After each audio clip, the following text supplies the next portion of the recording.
Heroism.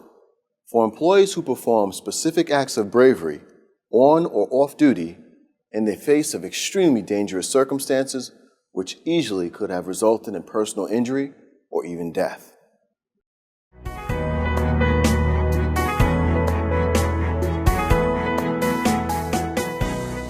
Victor Arroyo.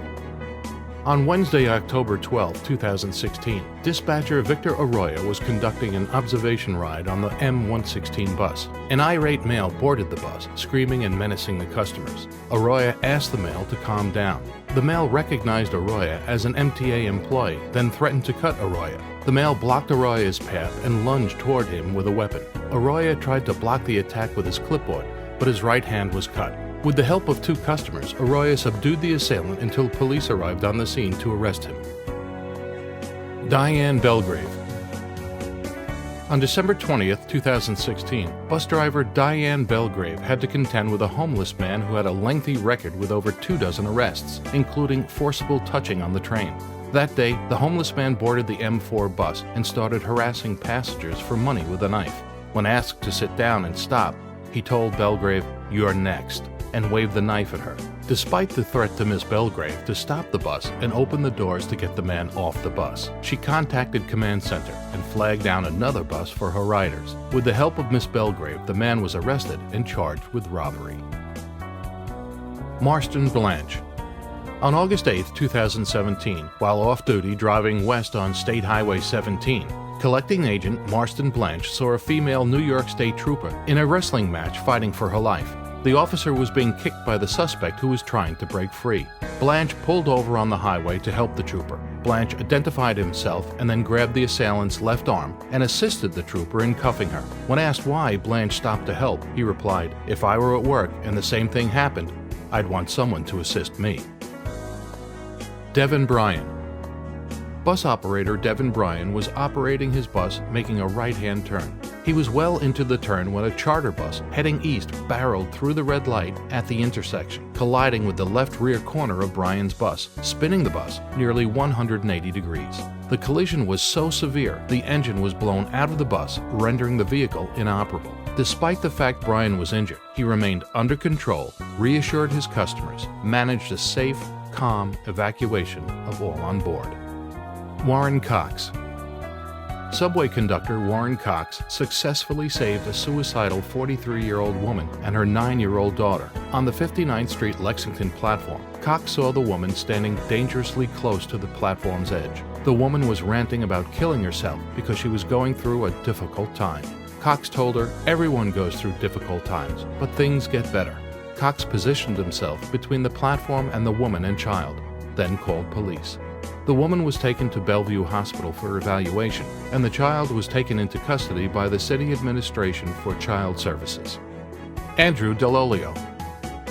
On January 13, 2017 at 2:30 p.m., a young woman, distraught over losing custody of her children, set herself on fire outside the St. Vincent Services Building. Executive Agency Counsel Andrew Delolio was across the street. He saw the fire and immediately ran over to investigate and offer help. Seeing the woman in flames, Delolio removed his jacket and used it to extinguish her. 2 other bystanders also assisted. All were taken to the local hospital to be treated for smoke inhalation and minor burn injuries. Peter Echo and Hayden Gigliotto.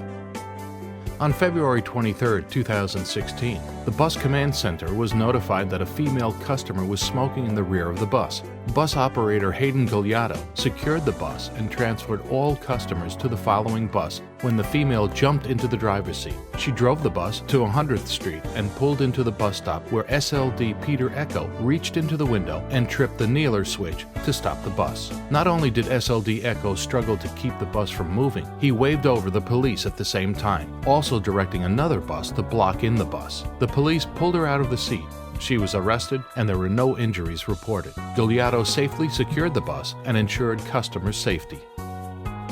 Darren Johnson. On Wednesday, August 17, 2016, while performing duties at the 63rd Street Lexington Avenue station, CTA Darren Johnson chased a perpetrator who sexually abused a female up 4 levels of the station and held him until NYPD officers arrived and made the arrest. CTA Johnson's assistance greatly helped the NYPD Transit Bureau combat sex crimes in the subways. 5 minutes later, CTA Johnson sprang back into action again and extinguished a fire near the station entrance. President Hakeem recognized CTA Johnson for his bravery in her remarks at the October 26, 2016 meeting of the MTA board. David Martinez. David Martinez, a signal maintainer from Queens, saved a co-worker, Monique Braithwaite, a signal helper with 7 months on the job, who tripped onto the third rail. Martinez revived her once power was cut from the tracks by laying her face up in the middle of the tracks and doing chest compressions to the beat of the Bee Gees' 1977 Staying Alive, which he learned to do CPR. Braithwaite was fortunate Martinez, who saw smoke coming from her body and initially thought she was dead, proceeded to help her when he detected some movement. She came to, convulsing yet breathing heavily. Braithwaite was rushed to the Harlem Hospital, where she was put into a medically induced coma. 90% of people who come in contact with the third rail die. Martinez said he was overwhelmed Braithwaite survived, especially because she's like family. Bruce Mitchell. On October 8th, bus driver Bruce L. Mitchell was operating the SBS 60 route, fully loaded with 55 passengers, heading towards LaGuardia Airport. After passing the toll plaza, a male customer approached Mitchell while the bus was in motion and requested to exit the bus immediately. Mitchell advised the customer it was unsafe to exit the bus while on the JFK Bridge roadway. The customer became irate and then attempted to forcibly remove personal property from another male customer. The perpetrator then leapt onto the fare box and jumped over the bus operator partition, jumping on Mitchell while the bus was in motion. Despite being assaulted by the perpetrator, Mitchell managed to maintain control of the bus. He was able to stop the bus safely, where MTA Bridges and Tunnels police subdued and arrested the perpetrator. Mitchell sustained injuries, but all the riders were uninjured. Kenley Molina. On Thursday, December 24, 2015-2016, bus operator Kenley Molina was operating his bus on the M1 route and was informed by boarding customers that an M2 bus had a male on board trying to rob customers with a knife. Molina secured his bus and immediately went to the M2 bus behind him and asked the robber to exit the bus. NYPD was notified. Sean Monroe. Station cleaner Sean Monroe was on his way to clean up a spill in an MTA hallway near the Port Authority bus terminal and just turned a corner when he suddenly saw the alleged bomber explode. The people in the vicinity fell to the floor, then got up to run. Although Monroe's ears were ringing, he quickly directed everyone to the nearest exit. As the bomber laid injured in the passageway after the blast, a woman who had lost her wallet and shoe tried to walk over him, but Monroe stopped her and retrieved them on her behalf. Jürgen H. Muehlhaus. June 2013. Victor Rivera was diagnosed with kidney failure and began dialysis treatments in 2014. Jürgen Muehlhaus, a colleague and friend of Mr. Rivera for 13 years, was concerned. Rivera explained he needed a donor for a kidney. However, the list of recipients was quite long. Muehlhaus got information and tested to see if he was a match. He was not a match for Rivera. However, Muehlhaus learned about a kidney exchange program where you can donate a kidney even if you aren't a match at the onset, and donated his kidney. July 2016, Muehlhaus and Rivera were part of a 20-person chain in the kidney paired exchange program that allowed Rivera to obtain a matching kidney. The surgery was successful for both, and Rivera's life was saved due to Muehlhaus's altruistic act. Anthony Ventimiglia. On August 8, 2017, at approximately 10:38 hours, the Bus Command Center was notified of a male pedestrian in his 30s that was physically assaulting 2 female customers in the Terminal Eltingville Transit Center. Surface Line dispatcher Anthony Ventimiglia attempted to assist the females when he was assaulted by the perpetrator. Later, the perpetrator was arrested by the police. Commendation. For job-related acts involving personal risk or requiring exceptionally good judgment, the employee's decisions and subsequent actions indicate that without quick thinking and corrective measures, highly undesirable and dire consequences could have resulted. Ayanna Arroyo and Detra Felder. On November 27, 2016, conductors Ayanna Arroyo and Detra Felder helped a 23-year-old male with special needs wandering on the northbound IND platform. They were able to establish communication and guide him to the Transit District 1. They waited with him until he felt comfortable staying with the police. Thereafter, he was reunited with his mother. George Burton. On Friday, March 4, 2016, bus operator George Burton was operating his bus. While standing at the bus stop, a female customer informed the bus operator that her 5-year-old son was lost. Burton called for assistance. Based on the report, SLD Burton observed the child at West 206th Street and Bainbridge Avenue and identified the missing child, who was quickly and safely reunited with a grateful parent. Greg Cawley, Paul Hayes, and Darrell Nelson. Track workers Greg Cawley, Paul Hayes, and Darrell Nelson saved co-worker Adrian Doc Shields. Shields had just met up with colleagues beneath the elevated tracks on the J-line. Greg Cawley had to grab Doc Shields because he was collapsing to the ground. Doc's eyes looked glazed over, and he wasn't breathing. Darrell cleared Shields' airway as Hayes knelt over Shields and compressed his chest. A 911 call was made, and FDNY showed up within minutes. Shields opened his eyes and they said, "Stay with us, stay with us." FDNY rescuers told Hayes to keep pumping Shields' chest while they got the defibrillator pedals ready. Cawley, Hayes, and Nelson saved Shields' life. Norton Cockburn. On August 3, 2016, bus operator Norton Cockburn worked along with student bus operator O'Shane Anderson. A female customer boarded the bus at 165th Street Terminal and stated she was not feeling well. She did not have her fare and was on the way to the hospital. Cockburn allowed her on the bus and continued to monitor her actions while trainee Anderson drove. Her water broke and she went into labor. Cockburn instructed Anderson to pull the bus over while tending to the expecting mother. Cockburn alerted nearby policemen, but noticed she was about to have the baby before EMS arrived. He tended to her by maintaining her privacy and comforting her until EMS arrived. He even supplied paper towels when he saw the baby was being born. EMS arrived. Mother and baby were taken by EMS to Jamaica Hospital. David Cooper. On December 30, 2015, at the Flatbush Avenue station, a customer reported a suicidal man sitting on the edge of the platform at the end of the station. Cleaner David Cooper provided invaluable assistance by staying and talking with the man until first responders arrived. Cooper's actions prevented a possible suicide. Eugene Griffith. On January 23, 2016, the entire transit system was shut down in response to the blizzard. Surface line dispatcher Wayne O'Brady was on his way home when he had trouble breathing. He stopped his vehicle and exited his vehicle in apparent distress. 2 other people stopped. One was a livery cab driver, the other was Eugene Griffith. Griffith approached O'Brady, who was in distress standing outside his vehicle wearing only a sweater and was vomiting. Griffith called 911. Then waited with O'Brady's vehicle with keys until he could get someone to pick up the vehicle. Mr. Griffith saw about the welfare of a fellow traveler and employee in need of medical assistance. Quan Hong Wong. On September 6, 2017, Superintendent John Weinberger responded to Fordham Road Station to complete a report of a customer who had fallen onto the roadbed. 2 policemen and revenue equipment maintainer Kwang Hong Wong responded. They engaged an elderly Asian gentleman who appeared to have dementia since he was confused about where he was going. He didn't understand English, so Hong Wong translated the elderly man's message. It was determined that the man was not coherent enough to be left alone and needed to be brought to the hospital. Hong Wong stayed with the attending EMT to continue translation in the ambulance and hospital. Alexander Rodriguez.